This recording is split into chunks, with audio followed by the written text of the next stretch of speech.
Cara Aesthetics. Yes. Wow! Miss Diana, how do you feel na talagang syempre, your beauty transcends years, di ba? Talaga kayo po ang mukha ng Cara Aesthetics. Diba? Kahit magpo-40 na ako, talaga namang grateful ako dahil syempre, iba yung mabigyan ka ng opportunity, lalo na skincare. Malaking bagay yun for me. What is beauty for you ngayon? Ang hirap naman ng Oo. tanong. What is beauty? I think, ano ba?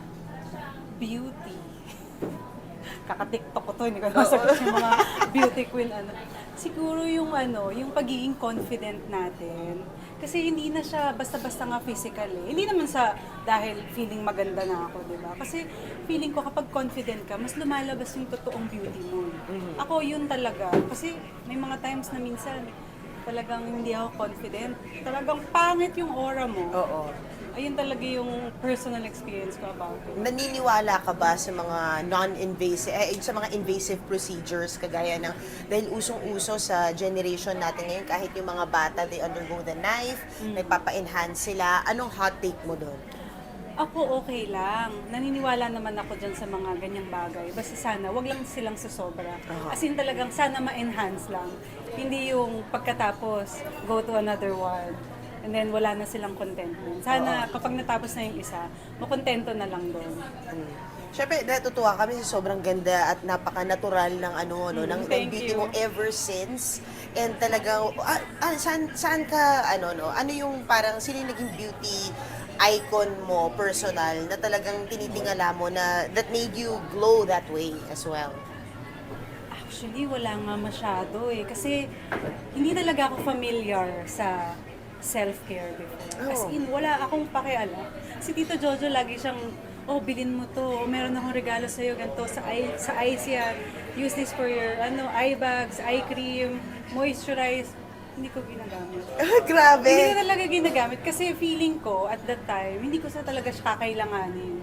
Parang masyado na akong confident dun sa itsura ng skin ko. Kasi feeling ko kapag naglagay ako, mas masisira yung mukha ko. Sinuwerte ka sa jeans. Maswerte Yun lang nga. pala talaga ako. So, Correct. hindi ako nag-iisip na ito icon ko to kasi may gusto akong baguhin sa itsura ko or gusto kong maging siya.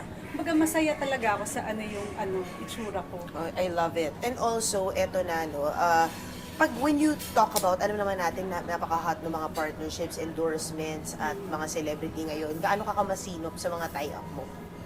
Well, bago ko nakipag-present sa Arte. inyo, I made sure na hindi mangyayari sa akin yung ganong issue Oo. na nangyayari right now. Kasi Oo. syempre, kailangan matuto rin tayo sa kung ano yung nangyari sa kanila. Oo. I feel bad kasi medyo lugi yung mga artista sa mga ganong pagkakataon. But syempre, at the same time, kailangan din po naman namin nito. ng Nanganap trabaho. buhay. Oo.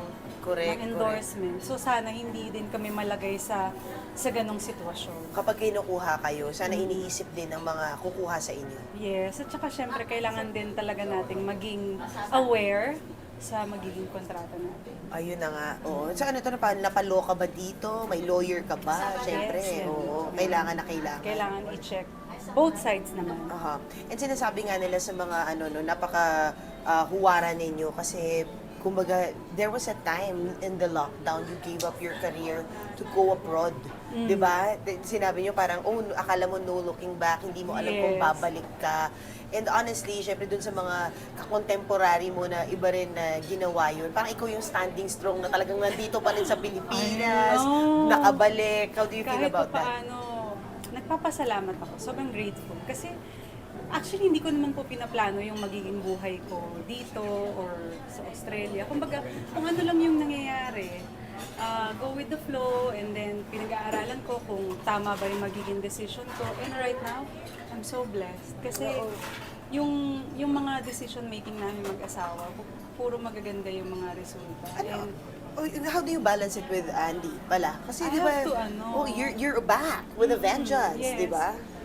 Oh well, nahiya ako sa kanya kasi syempre right now yung adjustment medyo malaki. Malaki for him kasi syempre before sa Australia, dalawa kami, tapos pagdating dito, isa pa lang. So, medyo nandun pa lang kami sa adjustment period.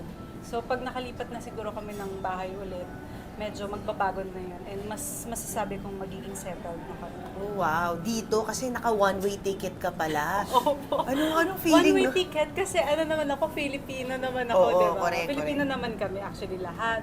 So iniisip ko, since hindi pa naman kami sigurado sa date ng pag-uwi, edi isang ticket mo. Correct, Kesa naman oo. magre-rebook ako ng magre-rebook, kagaya ng ginawa ko dati.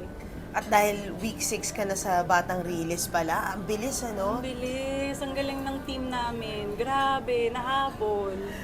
Siyempre, dahil mo nang ginawang kapuso serye, how much has it improved this time around? Happy ako kasi maganda daw yung naging improvement ng acting ko. Hindi ko pa siya nararamdaman, hindi ko pa napapanood yung mga na-shoot namin. Sana totoo kasi iba yung mga nagsasabi. Sana totoo. And pag-i-improve ko pa po, pagbubutihin ko pa. Wow! And ngayong araw na to, actually, from glam, mag-aano ka, no? Magbubura De-glamorize. tayo ng makeup kasi hindi Sayang! ito ang itsura ng taga-Riles. Oo. Magbubura tayo ng makeup. Pupunta pa po tayo sa taping. Oh, direkta ka sa Riles, tama, Yes ng po. Tondo. Yes. How is it? How's the taping going? Well, yung lugar po kasi namin, syempre Tondo yun, di ba? Oo. Alam naman natin kung ano yung itsura. Hindi naman ako naninibago din kasi parang doon naman course. ako lumaki. Oo. Kumbaga may idea ako kung ano yung pamumuhay doon. It's just that syempre looking back, ganito din yung buhay ko dati. Parang okay lang. At least well-adjusted ako kasi naranasan ko yung ganun. May nostalgia. Yes, meron kahit pa Nakakatuwa. paano. Oo. Oo, pero ano yung pinaka na may mga moments on set ka ba recently na talagang ikinatuwa mo, na-touch ka? Mga ano ba yung mga nakuna na namin doon sa Oo, sa yes. scene. Or kahit behind the scenes nyo Behind sa the cast. scenes. Palagi lang kasi kami kumakain. Oh. Lagi ako Ay, masarap yung nagpapakain. pagkain sa Tondo. Yes, Ngayon, alam mo di yung sa ba? mga kalye-kalye. Correct. Yun. Tsaka di ba may nag-viral na street doon, ng mga puro food? Ay, hindi ko pa alam Ah, yan. okay. Pero lagi ako nagpapabili ng pagkain din sa street. Ano Kasi favorite mo food sa Tondo? Kwek-kwek. Oh my mga God, ganyan. Mga ganyan. Kasi na-miss ko yan dahil wala nang sa Australia. Oo. At As kahit in gawin nila talagang- iba lasa. Diba? Pati yung suka. Oo. Oo, yung sausawan. Yun yung parang nami-miss ko kasi yun po yung kinikrave ko minsan dito sa Australia. Tapos kapag meron sila, hindi ka lasa eh. Iba pa rin yung Pilipinas. Iba yung kanto natin Oo, dito. correct. Working holiday ka ba? Anong itsura ng Smith Christmas? Sagad yung work namin kasi po papasok kami ng unang week ng Enero.